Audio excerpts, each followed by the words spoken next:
after Hurricane Florence, which was the most devastating storm in the history of Atlantic Beach. There was one home whose roof was completely destroyed.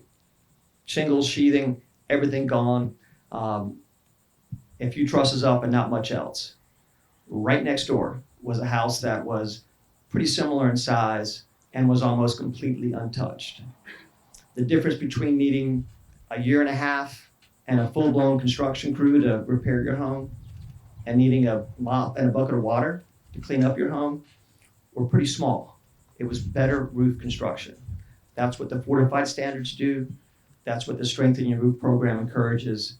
And it's exciting to know that this is the 30,000th home in the country that won't need a crew after most storms.